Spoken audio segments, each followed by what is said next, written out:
Ladies and gentlemen, 2023 is coming to an end, and in this past year, we've seen COVID reshape the world that we're living in, the rise of artificial intelligence, and the price of just about everything increase. And as we approach 2024, I think that things are just going to change more and more, and we're going to see the rise, as well as the continuation, of many new trends that impact how we spend our money. And in this video, I want to share 12 of those trends that will impact how you consume this coming year. Now, the first trend is the expansion of subscription-ification. In the past 5 years, companies have really changed their business models, where before the model was very simple, where we'd pay a one-time purchase on something and be the owner of the product forever. However, now we pay a monthly fee for a service and are a subscriber. And this has become extremely popular, where everything nowadays is subscription-based, and I like to call this subscription-ification.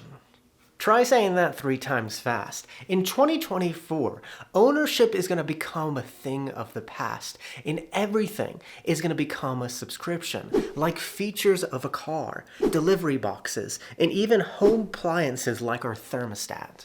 In 2024, everything that we're used to paying a one-time purchase on will eventually become a subscription, and these payments will never end, and they'll silently be increasing people's cost of living. Now, the second trend is the increase of under $15 price models. Now, the reason the subscription model works so well is because the price to subscribe to a service is pretty cheap, usually under $15. For example, a subscription to Spotify is $14.99 a month, a subscription to Netflix is $15.49 a month, or a gym membership is $10 a month. And this price point of $15 is very strategic because up to $15 is cheap and you don't think much about adding the expense. But once you go above $15, it's more expensive and you think about it a bit more.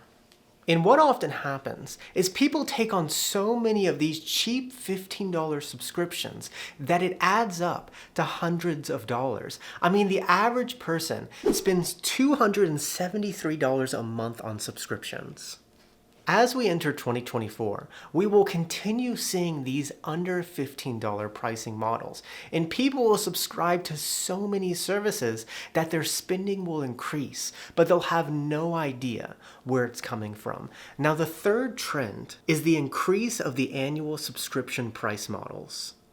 Now, another increasingly popular pricing model is instead of charging per month, they charge per year.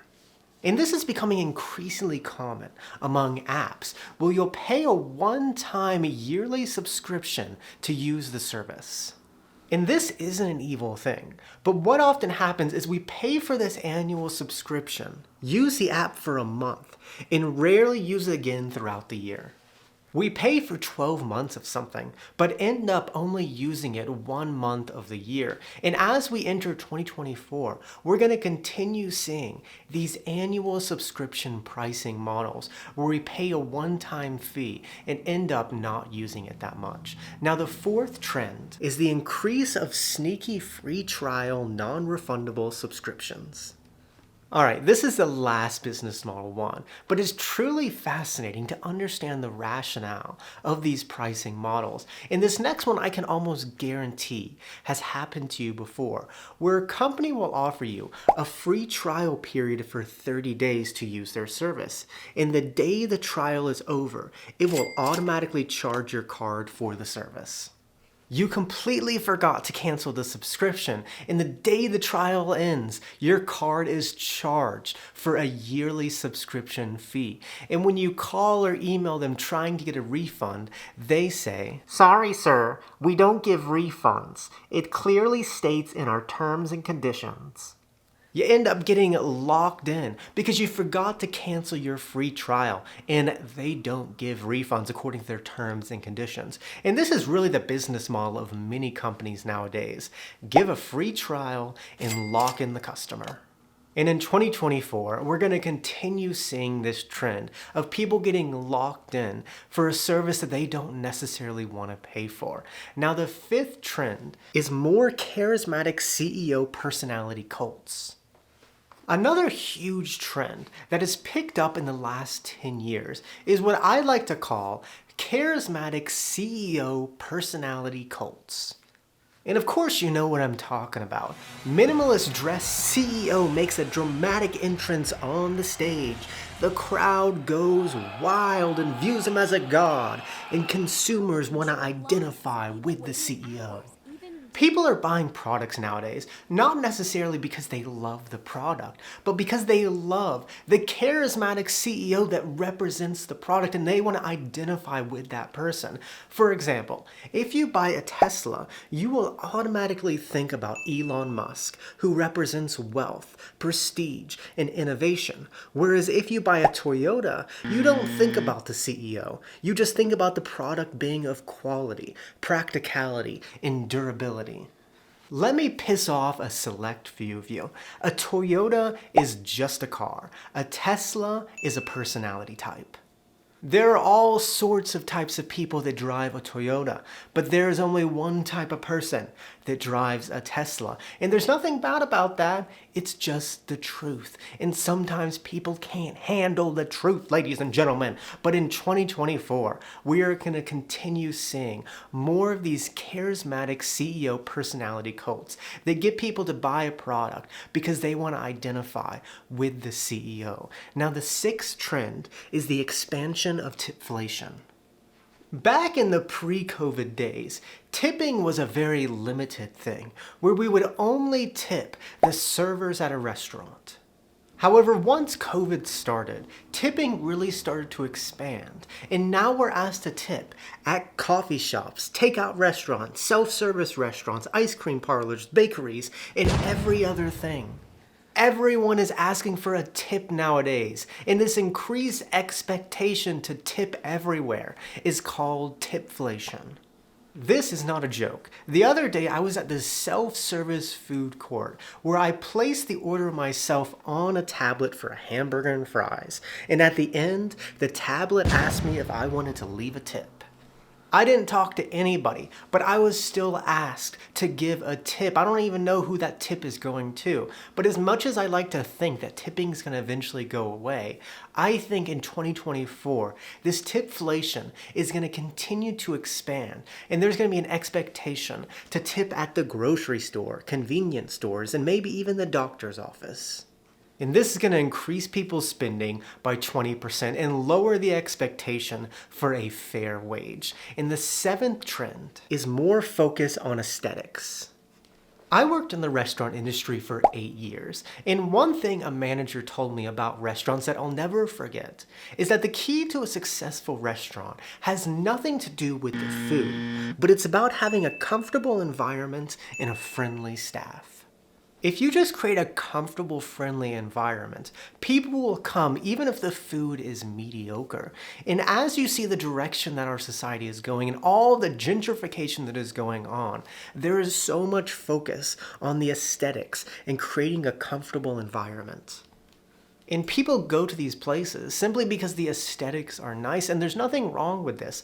I too enjoy getting a coffee at a trendy coffee shop. However, these trendy places that focus so much on aesthetics come with a high price tag, like $7 for a cup of coffee. And in 2024, we're going to continue seeing this gentrification, and there's going to be a heavier focus on the aesthetics of the restaurant, which is ultimately going to inflate prices. Now, the eighth trend is the decline of cash. According to an article by Forbes, out of all consumer transactions, 54% were with a debit card, 37% were with a credit card, and only 9% were with cash. People prefer to use card over cash, and cash is just becoming a thing of the past. And I don't think that this is necessarily a bad thing. I think it's just the world that we're headed to. However, generally when people spend money in cash, they spend less because they physically pull out the money from their wallet, physically hand it over, and see the money leave. When you spend in cash, you're more conscious that you're actually spending money. Whereas when you spend money in card, you just swipe it and there's no feeling that you spent money. And in 2024, cash is just going to continue to decline and most people are just going to spend money in cards. And because of that, they're going to spend their money a bit more carelessly and run into financial problems. Now, the ninth trend is increased exposure to advertising. It is estimated that the average person sees between 4,000 to 10,000 advertisements every single day. And one thing that's really changed in the past 5 to 10 years is where we see advertisements, because before we would only see advertisements on billboards, in between TV programs, and on the radio.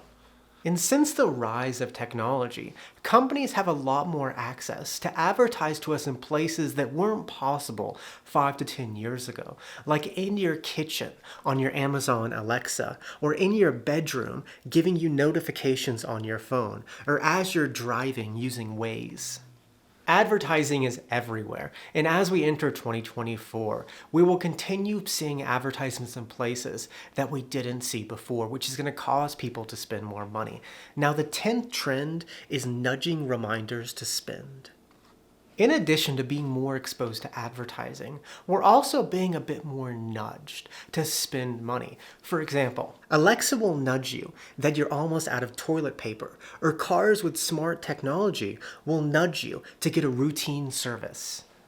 They're not forcing you to spend money, but they're just trying to nudge you and say, you should spend some money.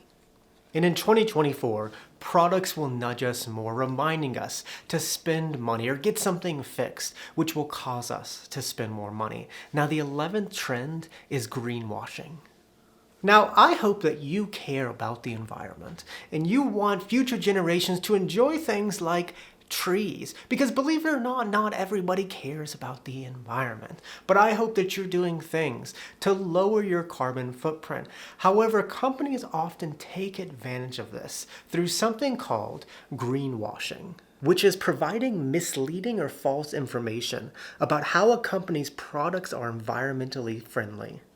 For example, Coca-Cola loves to talk about how their plastic bottles are recyclable, but has the largest plastic footprint in the world. Recycling is just a scam, ladies and gentlemen, because according to National Geographic, 91% of plastic doesn't get recycled. It all just ends up in the ocean. Instead of recycling, just don't consume single-use plastic. That is the only solution. But companies greenwash their products, and people fall for this advertising and choose to spend more money on a product because they think it's environmentally friendly. And as we enter 2024, we're going to continue seeing more of this greenwashing that's going to get people to spend more money. Now, the final trend is the rise of the experience economy. I think that one thing that happened in this post-COVID world on how people spend their money is they spend less money on stuff and more money on experiences. People are finding more value on spending their money on an experience like a nice meal rather than something like decorations. Apparently, I am pronouncing that word wrong, ladies and gentlemen. Decorations. D-U-C-K-O-R-A-T-I-O-N. I don't know. People who write the comments are weird. This is the shit I have to deal with as a YouTuber. It is an emotional roller coaster being a YouTuber and putting yourself out there on the internet. It is difficult, ladies and gentlemen. But anyways, in 2024, we're going to see more of this experience economy and see industries come up that provide experiences. And of course, these experiences are going to cost a lot more money. But those are the 12 consumerism trends that will impact you in 2024. With that, muchas gracias. Que tengan un buen día. Nos vemos, chicos.